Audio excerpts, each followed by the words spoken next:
So here's my Sears custom 10XL project that I've been working on. I have quite a few videos on this on my channel if you're interested. When I bought it, it came with this really cool homemade hitch thing on the back. Homemade, obviously, out of some angle iron, some rod, and a pipe, and some old bolts and whatnot. And I thought it was so cool, so I held on to it. Fits on there really easy, just goes right into that hole. And then the two holes on the angle iron line right up with the holes on the back plate. So definitely wanted to make something out of that. And basically I just want to put a small receiver on this so that I can put the ball out of my four-wheeler onto the back of this Sears so that I can pull my log splitter. So I went to Menards and I got this 1 1/4 inch receiver, the small one right there on the end, if you've ever seen these before. So I bought this for my Polaris Sportsman that I used to have, and I put a 1 7/8 inch ball on there because I used to pull a utility trailer around with my four-wheeler. Then I sold my trailer, and then I sold the four-wheeler, and the guy who bought it didn't care about this, so I pulled it off of there and kept it, you know, because the stuff costs money, even though I really at the time didn't have a need for it. So I'm glad I saved that.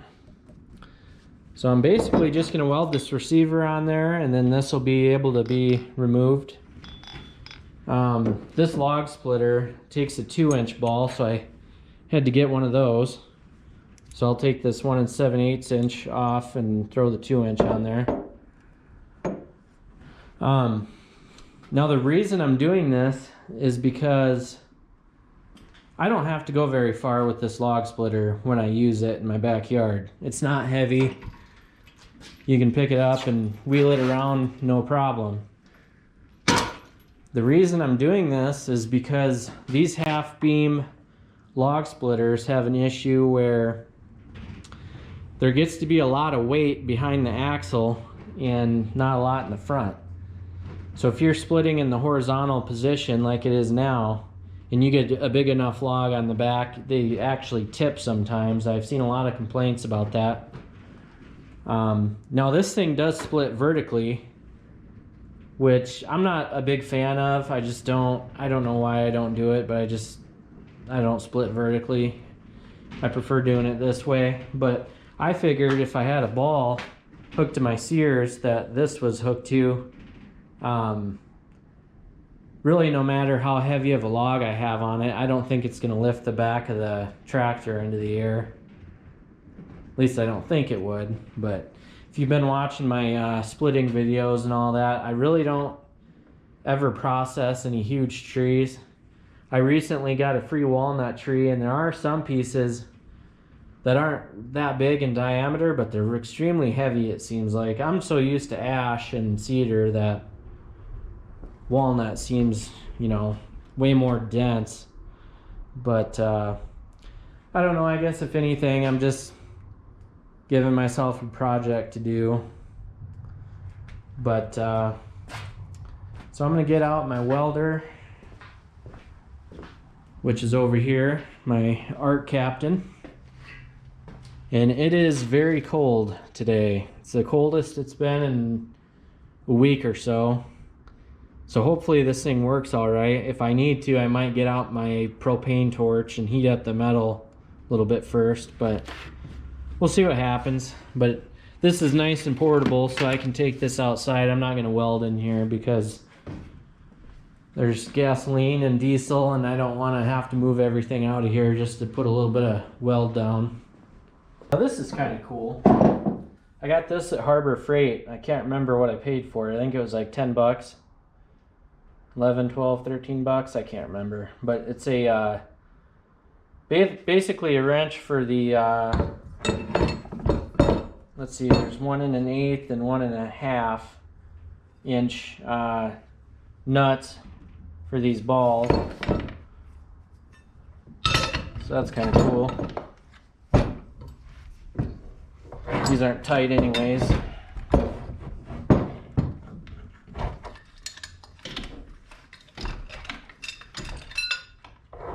Just going to swap this over to the 2-inch so it's ready.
Works for me.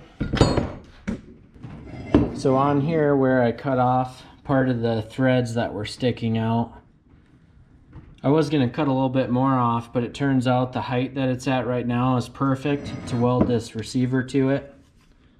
So I don't have to cut anything else, but I do have to grind a little bit off of each side of this so then it welds a little bit better. You can't have that paint or that finish on there, your weld's going to be all weird. And a quick little thing, so here's my angle grinder that has my cutting disc on there, and I'm always so strapped for time doing everything with a million things going on. I am too lazy. If I have to go between cutting and grinding, I'm too lazy to take that off and put a grinding disc on. So I just bought a whole second grinder that already has the grinding disc on it. Been doing it this way for years because I'm impatient, and I'd rather spend extra money to save a couple seconds. I know that sounds weird, but that's the way I am.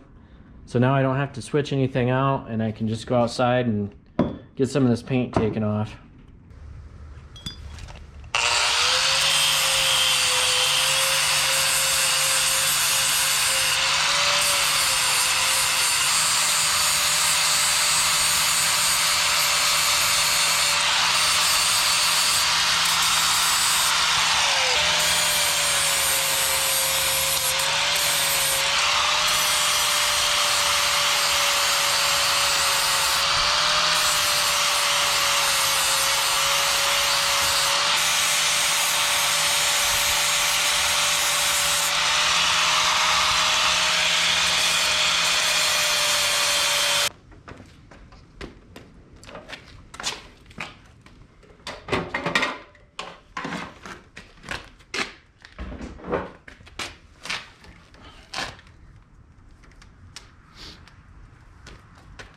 Still can't believe how easy it is to haul this welder around wherever you need it. I'm just still not used to that.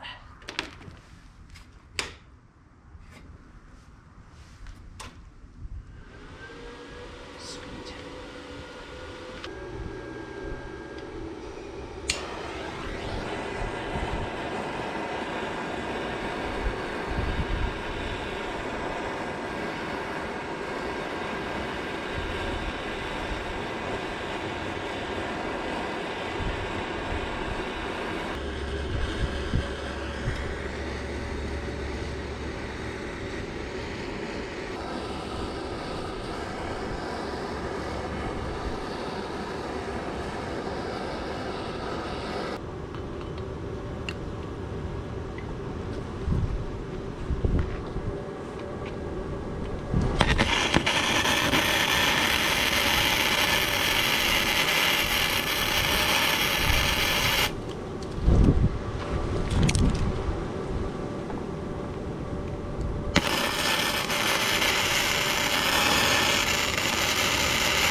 This is a really good welder. Always impressed by it every time I use it. Ironically, I'm stuck welding on the ground again. Even though I put all the money and energy into making that welding bench, but I have so much stuff in here, I don't feel like taking it all outside to use it in here, which I probably should have. In my case, I greatly reduce the quality of my welds when I weld on the ground or in a place where I'm uncomfortable or whatever. And I can't tell you how good it feels to hold on to this thing since it's hot, because it is bone-chilling cold outside. Shut this thing off.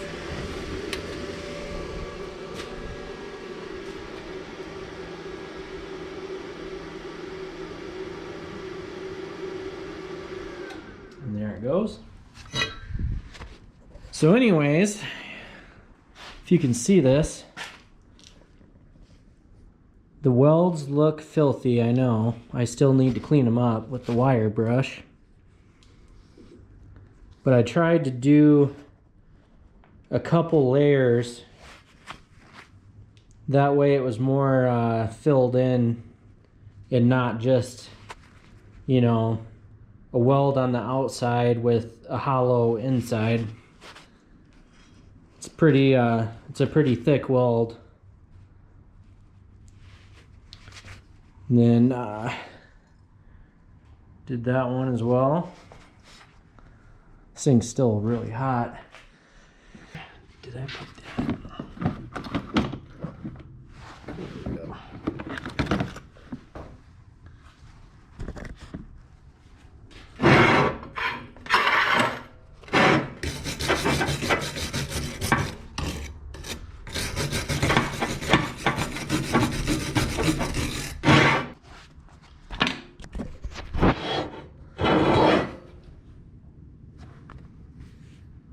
Not the prettiest weld,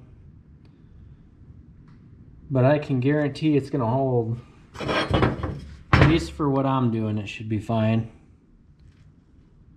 I probably could have done this back part a little bit better.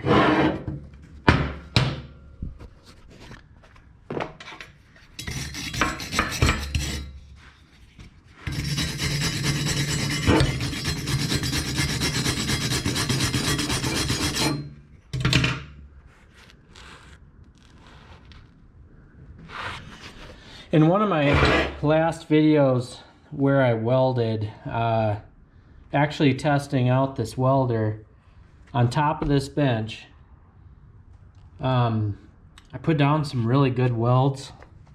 I think the slower you go, just the better quality welds you get. And of course, being on the ground and it's cold outside and windy and all that, I'm kind of rushed on this, but the thing about welding, especially if you're not the best at it like me, then being uncomfortable makes a really big difference in the weld. But yeah, looking forward to using that machine more on top of the bench that I made. That way I can actually showcase some really good welds with that unit. But even welding outside the way I just did, it still does a good job. So if this ever breaks, I'm gonna be surprised. And I still can't believe how light this thing is. It surprises me every time that I use it. So you can so easily pick it up and take it where you want to. The other welder, MIG welder that I have is so heavy, there's no way that you could do that without a cart. So that's just an amazing part of this welder. And when I'm welding, I always forget that there's no cut. Oh, that makes me look terrible. I got the end of this thing really dirty, but anyway, whenever I'm welding with this, I I always get worried about my distance between the metal, because when you're using cover gas, how far the end of the nozzle is from your piece affects how the cover gas works. So in addition to speed and technique and all that, you have to worry about distance. But since this is a flux core, there's no cover gas, so really you can get as close as you want. Obviously in my case, I made a complete mess at the end of this thing, but you get my drift. That's something I got to get used to with flux core. I'll clean that up here in a minute. Alrighty, time to put this on.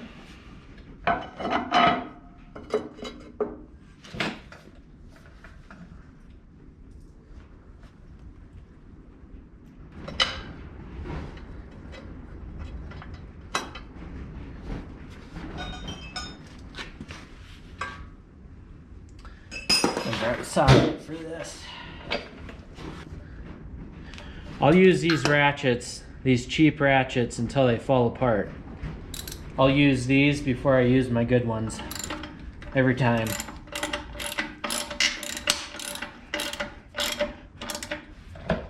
It's surprising how long these crappy ones last too.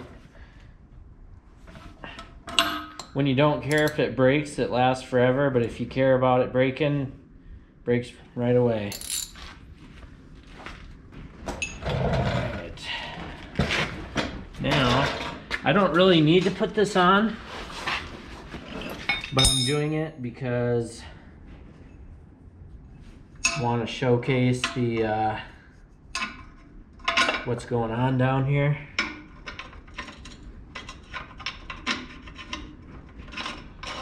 Got this extremely old nut that is 1 1/16. So I'm glad I just bought a new standard and metric wrench set. So this is the first 1 1/16 wrench I've ever had. Moving up in the world.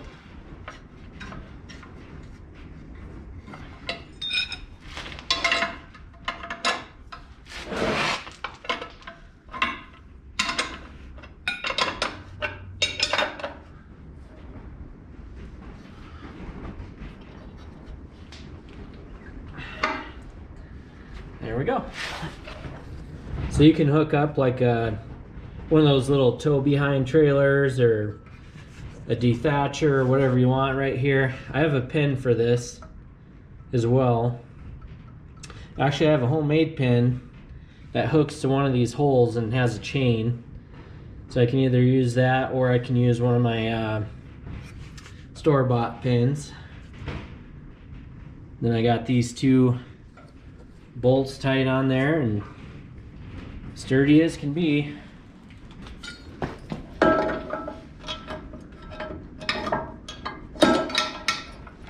I don't really like this pin. You can always put something different in there.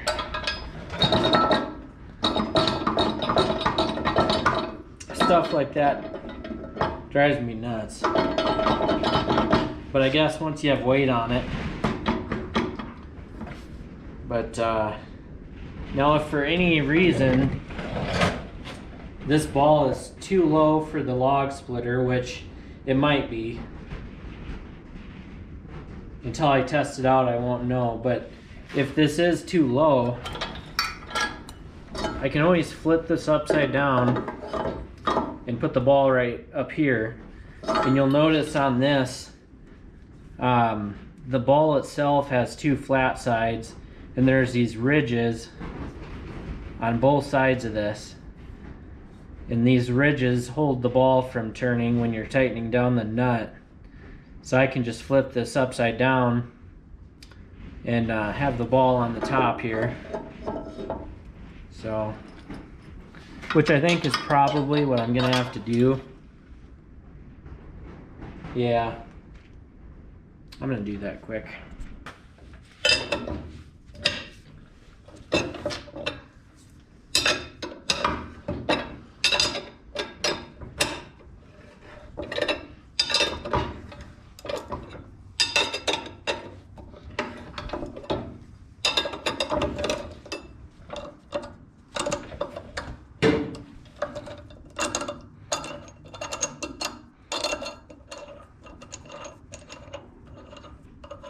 It's a lot easier just to flip this than to make the receiver way higher when it was as simple as what I did to weld it on there.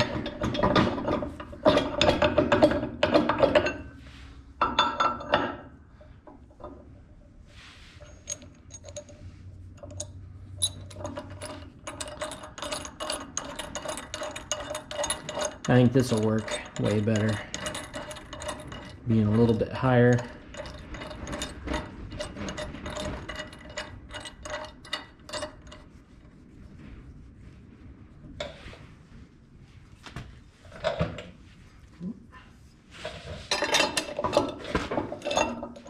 Oops.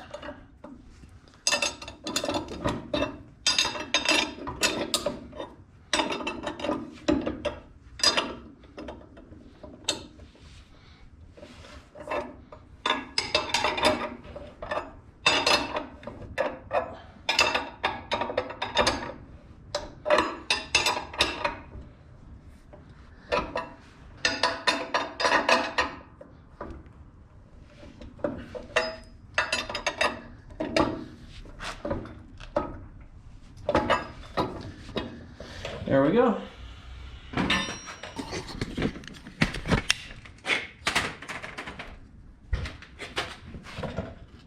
Quite a long video for something this simple, but that ought to do it. I'm curious if I put a different pin in there, if it'll be any tighter.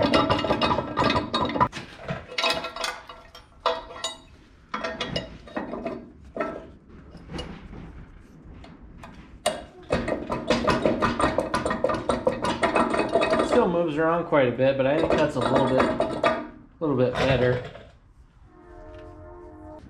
I knew when I pulled this homemade piece off of this Sears, I knew it was going to come in handy one day, so I'm glad I kept it. That's why I keep stuff, because I know I can reuse it in the future and save me a lot of money and time by not having to build something like this. If I would have wanted to use this receiver to build something just like this from scratch, then I would have had to cut a lot more metal and drill holes and all that, so I got lucky that I had that. So, but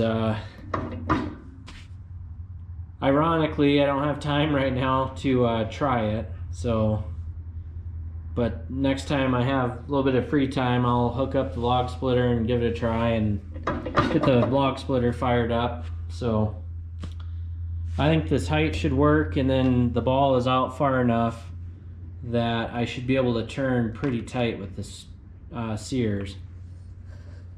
So, and I know it's ugly. I got to take that sticker off of there, and it's too cold outside to really spray paint, or at least for me. I don't spray paint when it's cold. I don't like the way it looks, but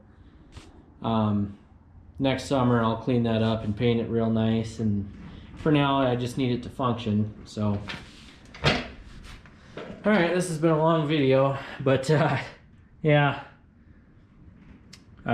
stay tuned for more videos on this, and please subscribe, and thanks for watching.